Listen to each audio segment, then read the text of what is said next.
Bismillahirrahmanirrahim. Assalamualaikum warahmatullahi wabarakatuh. Al-Fatihah ila ruhi sayyidina wa habibina wa syafi'ina Rasulillah Sayyidina Muhammad ibn Abdullah sallallahu alaihi wa ala alihi wa ashabihi wa zurriyyatihi. Inna Allah yu'ali darajati fil jannah wa yaqawna bi asrarihi wa anwarihi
menciptakan sesuatu menjadi ada atau menciptakan sesuatu menjadi tiada.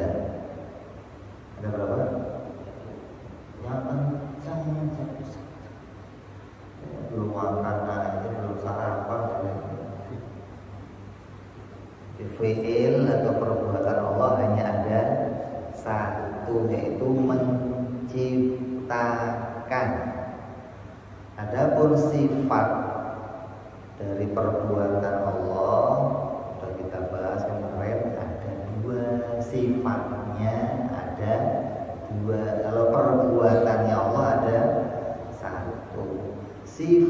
perbuatannya ada dua. Yang pertama, tidak wajib menciptakan. Tulis jelas. Perbuatan Allah ada satu.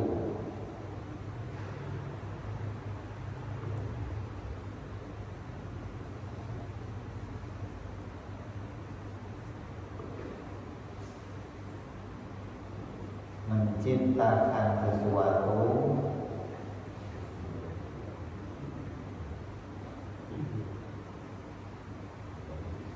atau meniadakan sesuatu.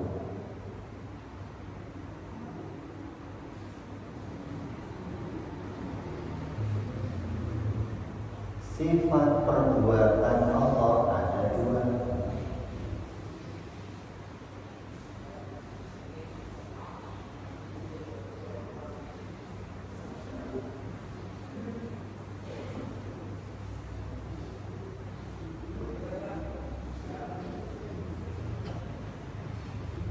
Yang pertama, tidak wajib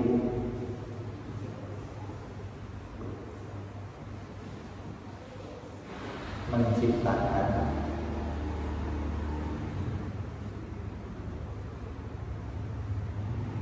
apapun.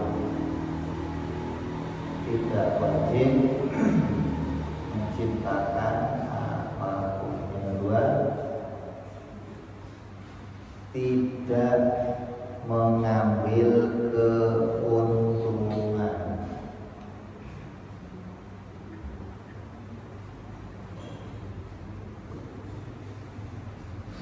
Jadi sifat ya Allah, perbuatannya hanya ada satu, itu menciptakan. Kalau kita perbuatannya berapa? Kalau kita perbuatannya berapa?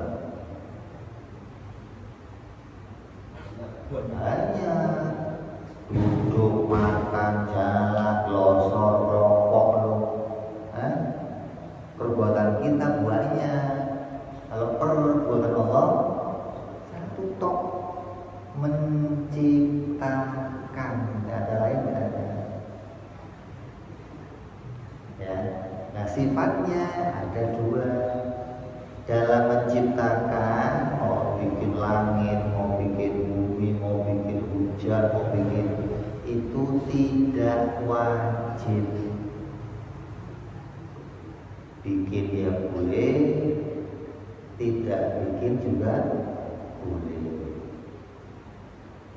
Terus yang kedua, dalam menciptakan, mau bikin langit, mau bikin bumi, mau bikin hujan, mau bikin yang lain, tidak mengambil keuntungan. Itu namanya Tuhan begitu. Kalau Tuhan mau mengambil keuntungan, namanya bukan Tuhan. Ya Allah menciptakan apapun, tidak wajib menciptakannya dan tidak mengambil keuntungan. Nyambung nih. Jadi Allah bikin langit, Allah bikin bumi, itu tidak ada keuntungan bagi Allah, baik keuntungan untuk dirinya sendiri atau tujuan memberi untung kepada yang lain. Allah bikin hujan, tujuannya mau bikin banjir, itu gak ada tujuan begitu, gak ada. Allah mau bikin hujan, tujuannya bikin subur, gak ada begitu. Tapi yang ada, Allah menciptakan sesuatu menjadi alamat, bukan tujuan. Kalau tujuan itu hanya satu, saya makan pengen kenyang, satu tujuan itu menghasilkan satu. Saya tidur biar badan seger, saya kerja biar dapat tujuannya. Tapi kalau fiilnya Allah, perbuatannya Allah, namanya lil hikmah. Perbuatan Allah itu membawa hikmah. Yang namanya hikmah itu maknanya menjadi alamat pada perkara yang banyak. Contoh, Allah bikin nyamuk. Tujuannya apa? Yang enggak ada tujuannya, tapi adanya hikmah atau alamat. Allah menciptakan nyamuk menjadi alamat apa? Banyak alamat. Ada pabrik obat nyamuk, ada pabrik autan, pabrik apa? Background, pabriknya udah ada nih. Tukangnya jadi dapat kebagian duit, ada pesawat bisa bawa sesuatu, ada mobil. Jadi alamat atau jadi hikmah yang bermacam-macam. Ini satu, nyamuk saja membawa berbagai macam hikmah, membawa macam-macam alamat. Dokternya kebagian, tukangnya kebagian, gurunya kebagian, apa guru kebagian. Lah dokternya kan punya anak, anaknya sekolah, dokternya dapat duit dari nyuntik orang yang sakit kena nyamuk. Jadi gara-gara nyamuk satu, hikmahnya ada nyamuk satu membawa alamat yang banyak, gitu loh. Kalau tujuan kan hanya satu perkara, maka Allah tidak seperti kita perbuatannya, gitu loh. Kalau kita mau ngerjain sesuatu ya tujuannya itu aja. Ya Allah tidak demikian. Maka jangan dikatakan Allah itu kalau bikin tujuannya ini, ini enggak benar. Jadi Allah menciptakan sesuatu itu menjadi alamat. Kita sholat, Allah menjadikan saya sholat, Allah menjadikan saya puasa. Maka sholat saya itu menjadi alamat, gitu loh. Orang yang dibikin sholat sama Allah jadi alamat, bisa dimasukkan ke dalam surga. Orang yang makan menjadi alamat, bisa dia menjadi orang kenyang. Jadi kalau mau dikembalikan ke perbuatan Allah, semuanya kita sebut lil hikmah atau menjadi alamat. Jangan dikatakan sebagai tujuan.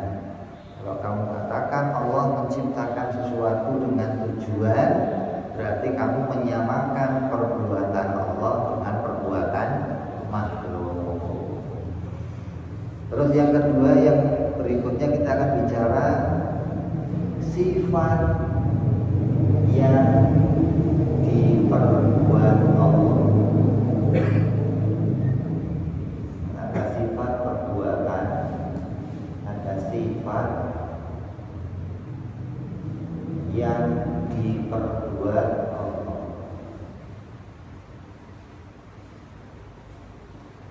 Dalam kurung makhluk, sifatnya makhluk, dalam kurung makhluk. Ada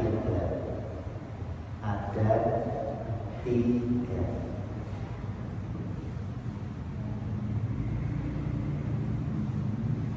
Satu, la taqdira li syai'in minal kainati bi quwwatihi. Tidak bisa memberikan hasil apapun pada perbuatan makhluk dengan kekuatannya. Makhluk tidak bisa menghasilkan apapun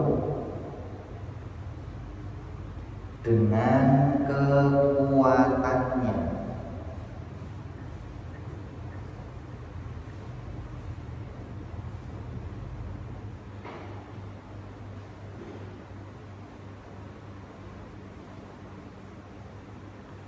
Kan kita ini sama Allah dikasih kekuatan, ya. Ada Ada yang kekuatannya kayak gajah, kuat banget. Ada yang kekuatannya kayak Mike Tyson, kuat gak Mike Tyson? Ada yang kekuatannya kayak banteng. Saya aja kan, kalau saya ngangkat meja ini, saya disebut orang apa? Kuat. Kalau saya bisa ngangkat motor, lebih kuat. Kalau saya bisa ngangkat mobil, super kuat. Ya. Nah, orang melihat, orang menganggap kalau saya mengangkat sesuatu, yang bisa mengangkat itu kekuatan dalam diri saya. Banyak orang memahami Allah menitipkan kekuatan pada dirinya makhluk. Nanti kekuatannya makhluk itu bisa dipakai kerja macam-macam. Bisa ngangkat ini, ngangkat itu, bisa berbuat. Ya, begitu ya. Itu keyakinan yang salah. Allah tidak pernah menitipkan apa-apa kepada makhluknya, nggak pernah. Kamu jangan menganggap Allah itu ngasih kita baterai. Kamu selama ini keyakinannya Allah menciptakan makhluk, terus makhluk dikasih baterai, gitu ya. Baterainya punya kekuatan yang berbeda. Ada yang kuat banget, ada yang rada kuat, ada yang kurang kuat. Setelah ada baterainya, nanti makhluk jalan-jalan sendiri terserah dia. Gitu ya. Itu keyakinan yang salah. Itu bukan keyakinannya Ahlus Sunnah wal Jamaah. Itu keyakinannya orang-orang Qadariyah namanya. Keyakinannya orang-orang Mu'tazilah. Bukan keyakinan Ahlus Sunnah wal Jamaah. Kan kamu tiap hari ngomong la haula wala quwata illa billah. Artinya apa? Artinya apa maksudnya? Itu terjemahnya. Maknanya apa? Kita nggak bisa apa-apa. Kok saya bisa ngangkat gelas bagaimana? Kamu hanya melihat tangan saya dan gelas. Ketika saya mengangkatnya, kamu anggap tangan saya mengangkat gelas. Padahal nggak begitu hakikatnya. Hakikatnya dua-duanya dijadikan terangkat oleh Allah. Gelasnya diangkat oleh Allah, tangan saya dinaikkan oleh Allah. Maka kamu hanya melihat tangan saya mengangkat gelas, seakan-akan saya kuat. Padahal kedua-duanya diciptakan oleh Allah bersamaan. Ini keyakinan yang berat, kamu nggak paham ini. Bisa jadi tiap hari kamu menganggap diri kamu bisa menciptakan sesuatu. Kamu sholat, terus takbir Allah. Yang ngangkat tangan kamu siapa? Saya ngangkat sendiri. Ya. Makna hakikatnya nggak begitu. Saya ditolong oleh Allah hingga tangannya bisa terangkat. Bukan saya kuat bisa mengangkat. Sifatnya makhluk yang pertama tidak bisa menghasilkan apapun dari kekuatan yang ada pada dirinya. Andai saya bisa mengerjakan sesuatu, maka kerja itu atas pertolongannya Allah, bukan dengan kekuatan yang dititipkan oleh Allah. Banyak orang yang salah anggap nih. Kamu kalau lihat apa wayang, pernah lihat wayang pernah?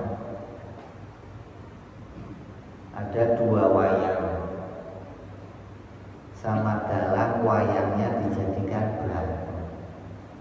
Ketika satu wayang mukul wayang yang lain, yang ini jatuh. Jatuhnya kenapa? Dipukul sama wayang apa dijatuhkan dalam? Nah, itu begitu. Bukan kekuatan yang satu menjatuhkan yang lain, bukan. Mike Tyson mukul musuhnya karena kamu pakai mata, gak pakai akal. Kamu lihat kekuatan Mike Tyson menjatuhkan musuhnya. Ya. Itu orang yang lihat pakai mata. Kenapa? Dia tidak melihat Allah di situ. Yang dilihat hanya berdua aja. Tapi kalau wayang, kamu melihat dalamnya. Hingga kamu tahu, oh itu yang ngerjain dalam. Lah kamu nggak melihat Allah, hingga menyangka masing-masing punya perbuatan sendiri-sendiri, ono sendiri. Secara hakikat, kamu harus mikir di belakang ini ada Allah yang menciptakan, yang menolong kita takbir, nolong kita ruku, nolong kita sujud. Itu pada hakikat begitu. Baru kamu bisa ngomong la haula wala quwwata illa billah. Mulutnya ngomong la haula, tapi ya saya ngangkat sendiri. Itu namanya pengkhianat. Bohong nanti kamu sama Allah berarti. Kalau mulut kamu sudah ngomong la haula, kok bisa ngangkat ini? Saya nggak bisa. Artinya ini ditolong sama Allah. Gitu. Saya bisa sholat, saya bisa bekerja menghasilkan uang, saya bisa, itu semua atas pertolongan ya Allah Subhanahu wa Ta'ala. Api tidak punya kekuatan membakar. Api kalau dipegang panas.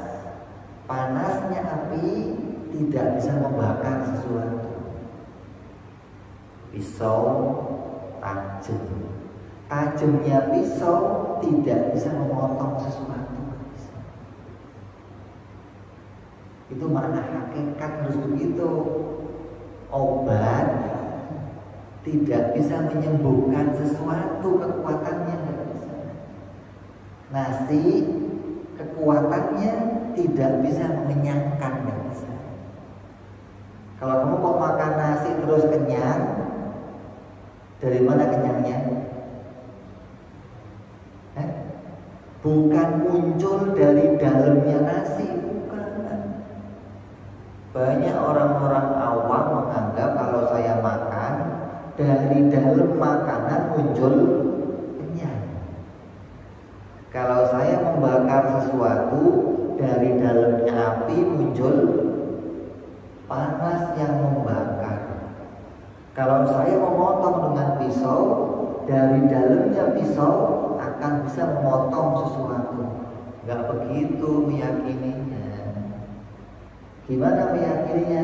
Kalau saya makan sesuatu, bersamaan nasi itu masuk, Allah pula menghadirkan kenyang ke perut saya. Gitu. Hingga kamu menganggap nasi yang bikin kenyang.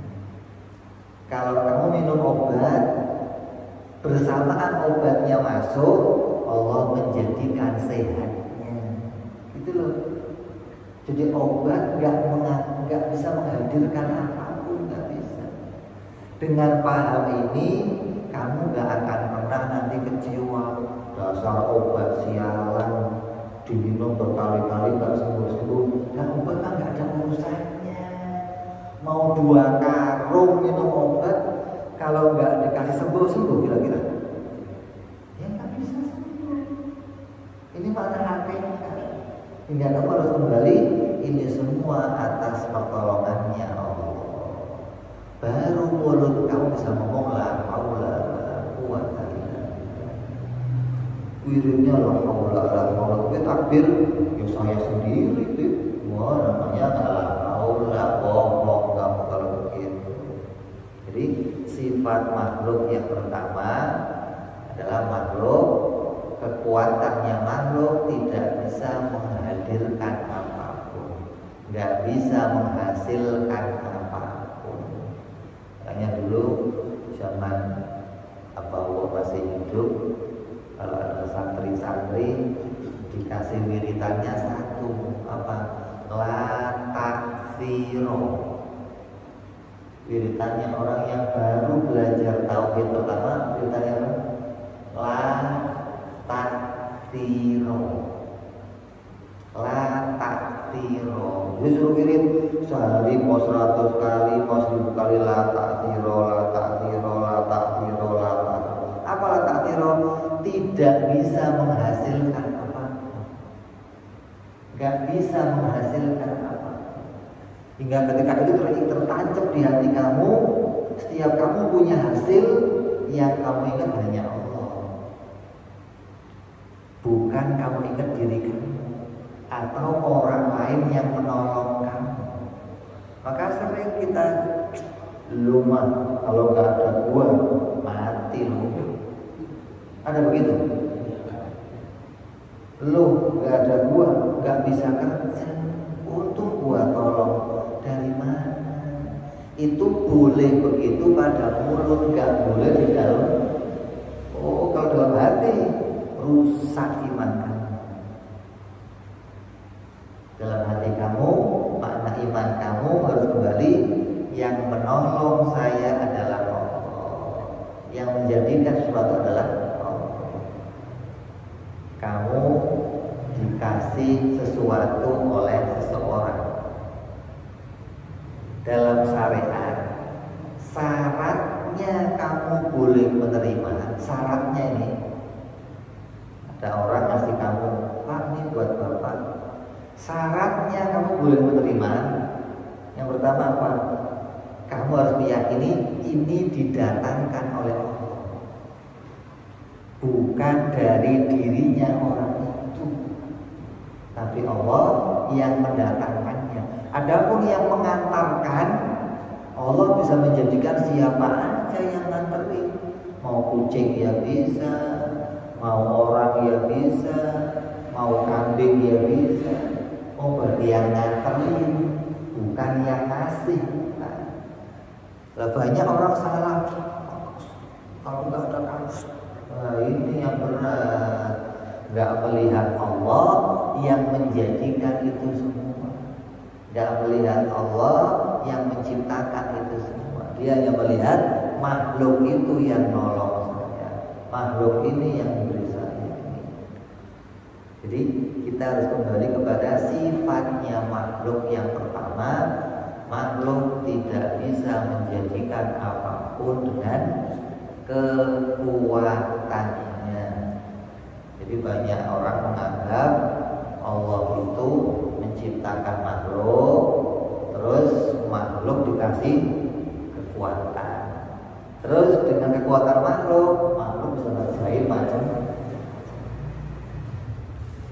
Lah kalau sekarang kita nanya, kalau makhluk itu masing-masing sama Allah dikasih kekuatan, umpamanya kamu dikasih, semua dikasih, saya dikasih, semua dikasih kekuatan, terus masing-masing bisa ngerjain sesuatu. Kamu bisa ke sono, saya ke sini, orang ke sono. Kalau masing-masing sudah punya kerjaan, terus saya tanya lah, kerjaannya Allah apa? Kalau masing-masing sudah punya kerjaan, terus kerjaannya Allah apa? Nonton.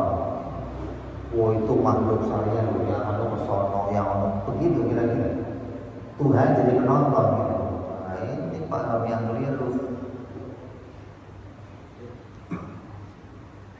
Duduk pak. Nggak boleh begitu, nggak boleh. Orang ngaji itu nggak boleh begitu. Duduk.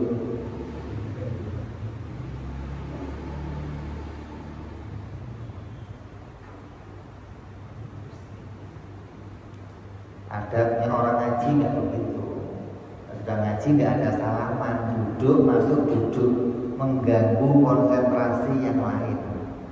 Jadi nggak ada salaman waktu orang ngaji, nggak ada. Itu adabnya orang ngaji. Masuk, duduk, dengerin apa yang sedang dibicarakan. Jadi kalau masing-masing sudah punya kerjaan, jangan kamu anggap Allah itu nonton.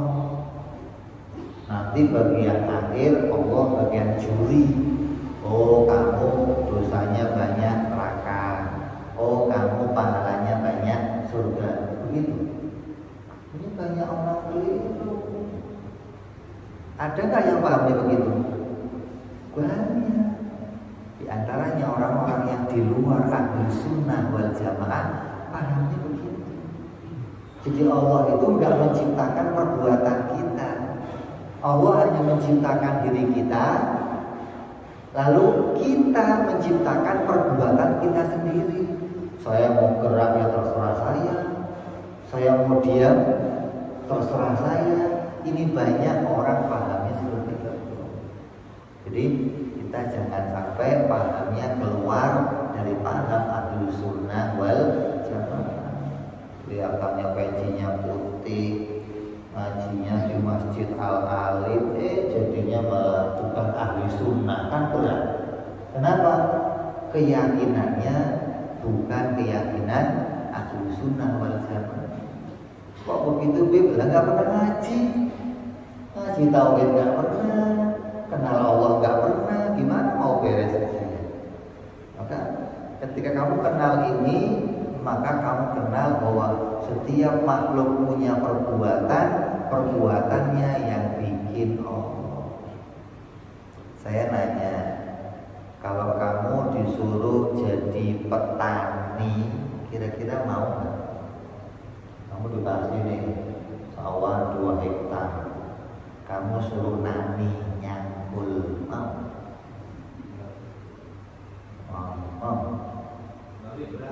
Berat. Lah kalau semua orang ditawarin jawabannya kayak kamu, yang mau nani siapa coba? Ada? Ya kan? Tapi kenapa kok ada petani? Padahal kalau dipilih mau petani, mau. Kenapa kok ada petani? Karena Allah yang mencetaknya untuk bisa jadi petani. Gitu loh. Kamu suruh tanya, Pak, ojek mau Pak? Mau, baik ojek. Tapi ya itu tukang ojek. Menunjukkan apa? Orang masing-masing seakan-akan memilih perbuatannya sendiri. Seakan-akan begitu. Saya mau jadi PNS, saya mau jadi dokter, saya mau jadi insinyur. Seakan-akan kita memilih perbuatan kita sendiri. Padahal itu semua ada di bawah kekuasaannya Allah Subhanahu wa ta'ala. Allah yang ngatur. Kamu petani nanti jadinya, kamu dokter, kamu insinyur, kamu pegawai, kamu ojek, kamu tukang ikan, kamu nelayan. Allah yang ngatur.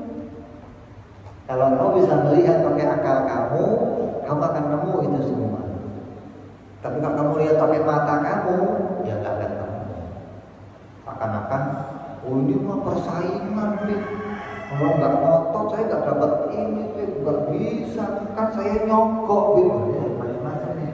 Kan saya begini, saya seakan-akan itu hasil dirinya.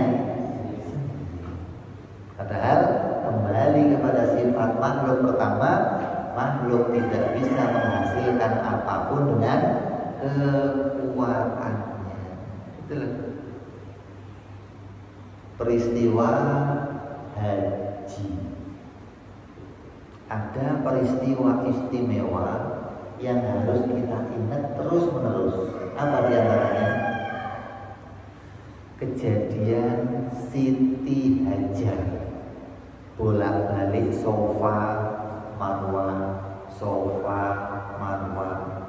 Ngapain? Nyari air. Dari sofa Siti Hajar menganggap di Marwah ada air. Di Marwah nggak ada air. Berharap di sofa ada air lagi. Di sofa nggak ada air. Dari sofa ke Marwah lagi terus 7 kali bolak-balik nggak dapat. Padahal usaha pengen dapat air. Tahu-tahu malah air yang muncul di mana? Di kaki Nabi. Menunjukkan apa itu?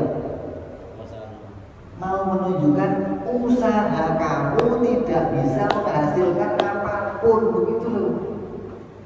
Yang menghasilkan adalah kehendaknya Allah Subhanahu wa Ta'ala.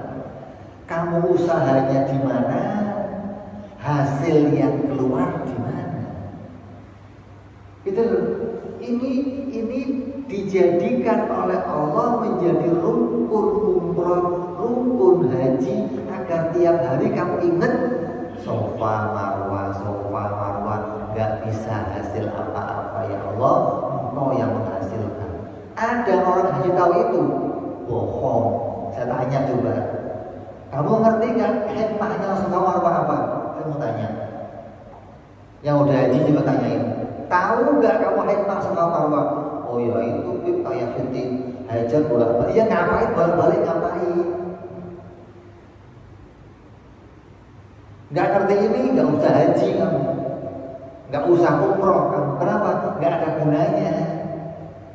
Karena orang haji, orang umroh mau kembali hatinya kepada Allah, mau menyerahkan semua kepada Allah.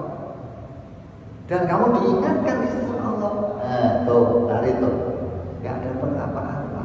Hasilnya Allah yang menjadikan. Munculnya nggak di sofa, nggak di marwah, malah di kaki Nabi Ismail. Tapi kenapa kok kita disuruh kayak Siti Hajar bolak-balik? Allah memberi penghargaan kepada perbuatan kita. Perbuatan kita diberi pahala oleh Allah, dianggap baik oleh Allah, hingga orang lain disuruh niru. Tuh begitu perbuatannya gitu. Hasilnya Allah yang menjadikan gitu. Kalau kamu gak ingat ini, ya gak ada gunanya kamu haji umroh. Mau ngapain haji umroh? Jadi ini salah satu modal kamu haji umroh, ya ini ngaji ini. Gak ngaji ini, gak usah haji, gak usah umroh, mancing aja kamu rasanya. Ngapain haji umroh? Ya. Itu. Jadi ini sifat makhluk yang pertama, bahwa seluruh makhluk tidak punya hasil dari kekuatannya. Kalau kamu sadar ini, kamu gak pernah marah sama orang, kamu gak pernah kecewa sama orang. Kenapa? Karena kamu tahu yang menjadikan adalah Allah Subhanahu wa Ta'ala. Motor kamu tabrak dia, siapa? Marah, apalagi bonyok motornya, kamunya ngerubah-ngerubah, bajingan bersih, marah pasti. Karena kamu menganggap dia yang nabrak kamu, marah. Saya tanya, kalau kamu dalam sebuah ruangan nih, tahu-tahu lampunya mati, terus ada yang mukul kepala kamu, kamu senang nggak? Senang, gembira. Belum selesai hilang sakitnya, dipukul lagi, klepak. Marah. Pengennya apa pengennya? Nggak bisa balas. Lampunya mati, nggak tahu kamu siapa yang pengennya apa? Pengennya lampu nyala, saya mau lihat siapa yang mukul saya. Ya, kau sudah lihat, mau diapain? Balas. Begitu kamu nyalain lampunya, yang mukul mak kamu, marah kamu kira-kira? Marah. Pertama marah, nyala, mak saya. Marah kira-kira? Itu orang ahli tauhid begitu. Ketika kamu sadar Allah yang menjadikan, gak bakal marah. Kamu marah karena kamu gak ingat Allah yang bikin perbuatan itu. Kamu marah, rasa bajingan lu, sialan. Begitu iman kamu muncul, ini ujian dari Allah, ini cobaan, gak bakal marah. Itu yang ditahu. Gak ada orang tahu itu. Kalaupun marah sebentar karena lalai kepada Allah. Setelah sadar, diam ya Allah, stop. Kau yang bikin ya Allah, ujian dari ini. Ini rem yang luar biasa.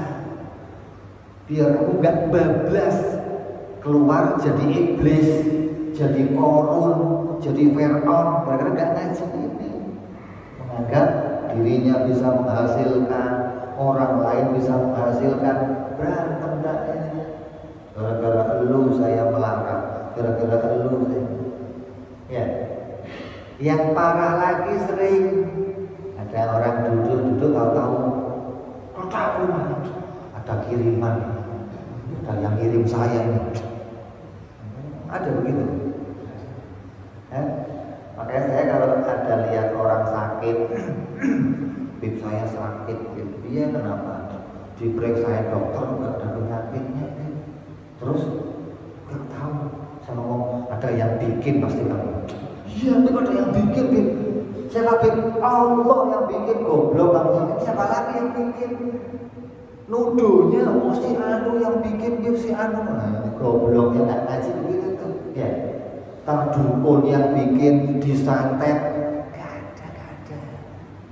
Kembali kepada ini sifat makhluk yang pertama, bahwa yang menjadikan segalanya adalah Allah. Makhluk gak punya hasil dari kekuatannya. Dukun mau nyantet kamu pakai 1000 santet, kalau Allah gak menjadikan, masuk kira-kira? Bisa masuk? Jadi yang masukin siapa itu? Allah. Ada orang perutnya ada pakunya, bingung dia, saya diperiksa ada pakunya, masuk ke perut saya, gimana gimana? Bingung kamu? Iya, masa paku masuk perut? Perut istri kamu kadang ada tulangnya, ada rambutnya, ada kupingnya, ada mulutnya. Kamu kok nggak bingung? Ada bayinya sih. Baru paku kecil aja bingung. Bayi yang gede masuk perut istri kamu, masuknya dari mana saya tanya? Berubahnya masuk bayi. Allah yang masukin ke perutnya, kok kamu bingung? Ini paku Allah yang masukin. Itu ujian Allah berikan. Sama dianggap si anu yang bajingan. Nah, ini kamu hilang iman kamu kepada Allah. Jadi kita berjalan pada dua hal, ada syariat, ada hakikat. Hakikat jangan ditinggalkan. Orang kok syariat aja berantem doang isi hidup kamu nanti. Gak kenal mana hakikat kamu jadi. Kalau mana hakikat, nanti berantemnya ada tempatnya, marah ada tempatnya, gitu loh. Ketika anak kamu gak sholat, marah. Kenapa? Perintah Allah, jangan ditinggalin. Yang suruh marah siapa? Allah yang nyuruh. Pukul anak kamu kalau sholat, Allah yang nyuruh. Jangan gelas pecah, goblok. Gelas pecah, anak dipukul, kita ada perintahnya. Oh, ini anak bingung yang pecah gelas, tapi gak ada perintah dipukul sama Allah. Marahnya ada tempatnya, bukan marah gak ada tempatnya.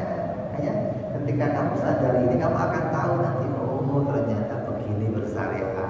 Oh, hakikatnya begini maknanya. Ini makna hakikat yang harus kamu simpan di hati kamu. Jangan makna hakikat dikeluarin, jangan, salah lagi. Hakikat disimpan dalam sholat dong. Gak bisa sholat saya, gak punya apa-apa saya, gak punya daya, gak punya upaya, kamplang ya begitu. Makanya saya sering ngomong, orang ngaji tauhid, orang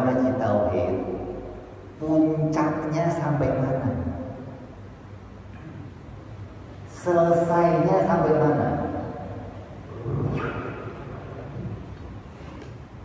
Sampai mana?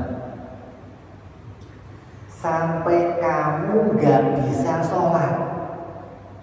Selesai ngaji kamu nanti. Kalau kamu masih ngomong saya bisa sholat, ngaji lagi tauhidnya. Makna hakikat itu loh. Makna iman. Ketika mau sholat, ya Allah, kalau nggak kamu tolong, saya nggak akan selesai sholat. Ya.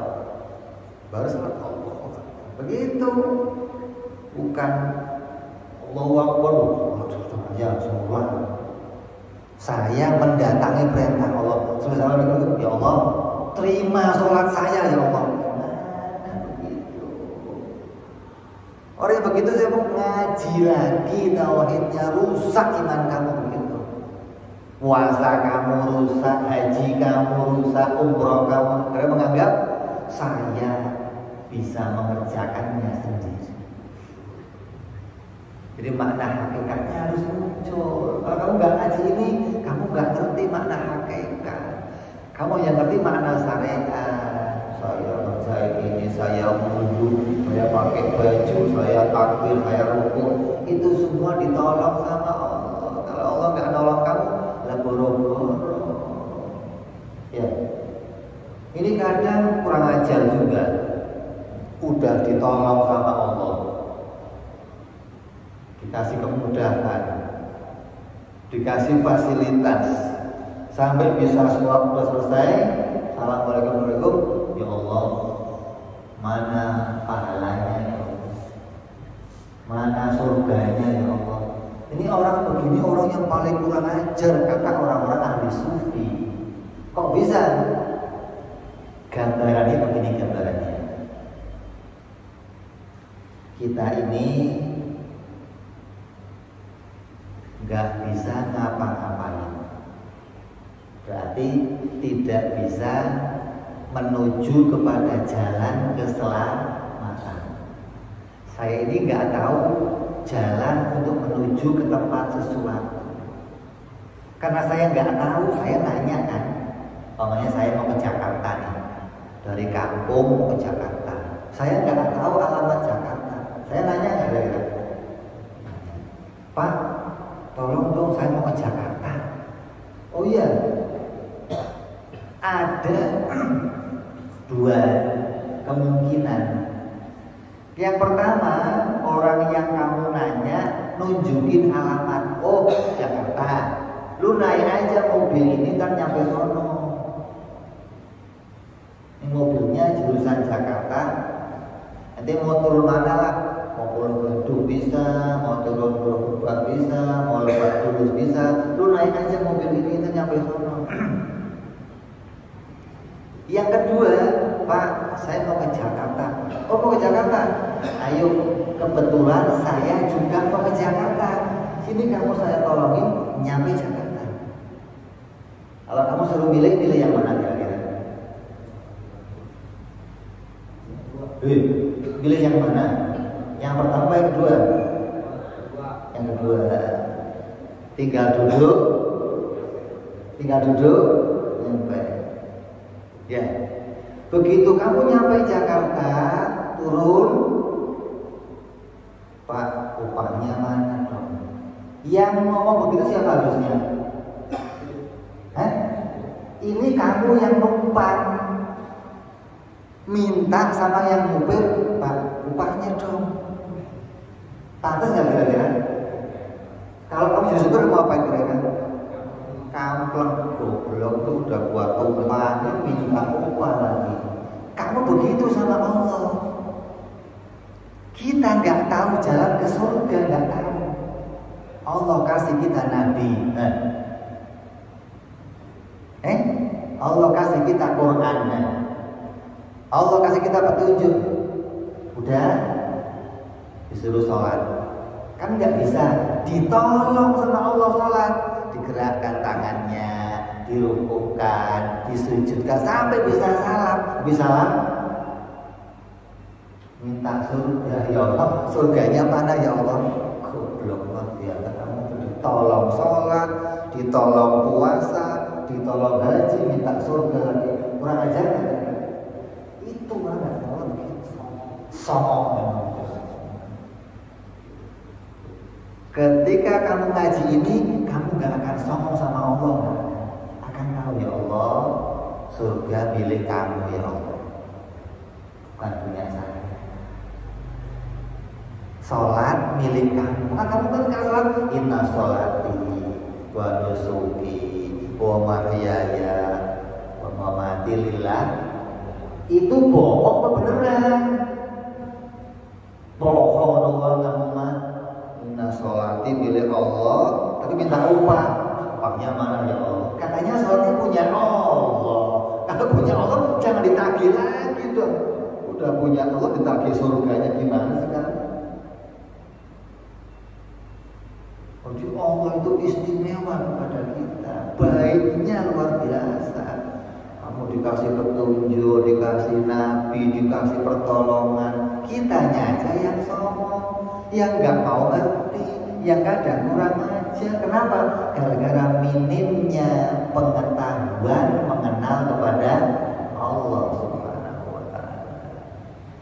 Nah, dengan begini kamu tahu bahwa sifat perbuatan makhluk yang pertama, makhluk tidak bisa menghasilkan apapun dengan kekuatan yang ada pada dirinya.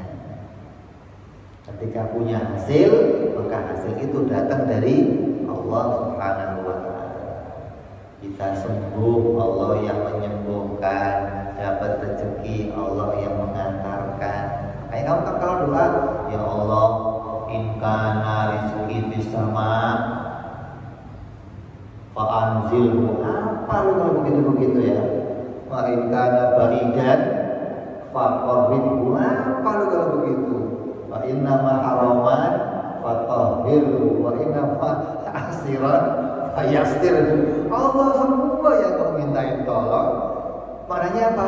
La haula wala quwwata illa billah. Jadi orang yang bisa ngomong la haula hanya ahli tauhid, kalau enggak bohong. Hanya liftik di mulut, tapi hatinya tidak kembali kepada Allah. Menganggap kekuatan saya, kemampuan saya, kecerdasan saya. Kan kamu diceritain Qarun di Quran. Qarun ketika dimintai bayar zakat sama Nabi Musa, Qarun, kamu hartanya kan banyak, sini bayar zakat. Ini harta saya, hasil saya mikir, nyari, usaha. Qarun itu dari Allah. Gak bisa kalau saya gak mikir mana dapet. Bayar zakat enggak. Allah masukin. Tenggelam seleb. Udah hartanya semua segini, gimana Qarun? Enggak, masukin lagi ya, sampai habis. Qarun tenggelam sampai harta-hartanya. Matinya di mana Qarun? Qarun matinya di mana? Mesir. Kamu gali tanah di sini dapat cincin harta karun, dari mana hubungannya? Oh, matinya di Mesir. Kok harta karun? Enak aja. Harta karun, kalau kamu galinya di sana, harta karun dapat. Oh, galinya di sini kok harta karun? Ya, harta karun artinya hartanya Qarun gitu loh. Saking banyaknya hartanya disimpan sama Allah tanah. Kenapa? Dia menganggap harta itu hasil dari usahanya, perbuatannya, kemampuannya, pikirannya. Allah yang membagi itu semua kepada kita. Wa kullu dabbatin fil ardi illa 'alallahi rizquha. Setiap yang melata di muka bumi hanya Allah yang ngasih rezekinya. Caranya ya macam-macam. Ada yang begini, yang begitu. Allah membagi cara yang bermacam-macam ya. Ini kajian kita hari ini membahas sifat yang pertama dari perbuatan makhluk. Artinya sifat yang diperbuat Allah atau sifat perbuatannya makhluk. Barangkali ada yang mau ditanyakan, silakan.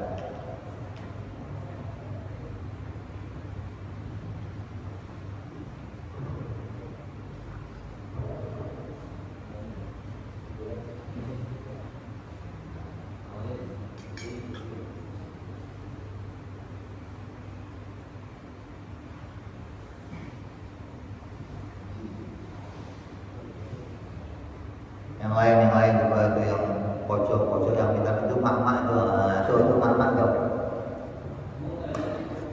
Nah, itu yang aktif gitu.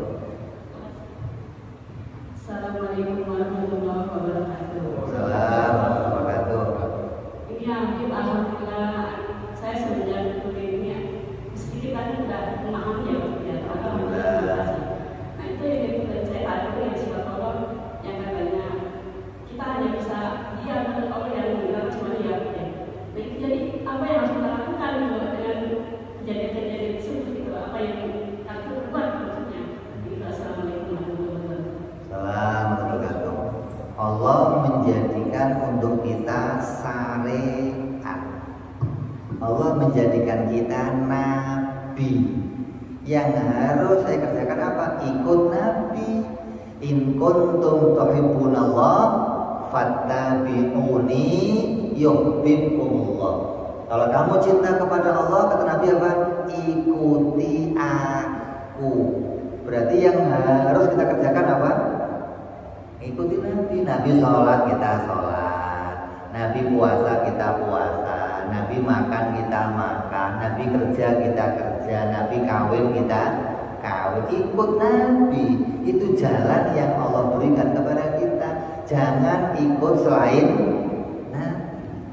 Ayat itu turun, ada kejadian seseorang menyembah Allah pakai caranya sendiri. Mau sholat pakai caranya sendiri, puasa pakai cara sendiri, haji pakai cara sendiri. Maka turun ayat itu, kalau kamu pengen dapat ridhonya Allah, ikuti aku, kata Nabi. Jadi kita gak usah cari contoh yang lain.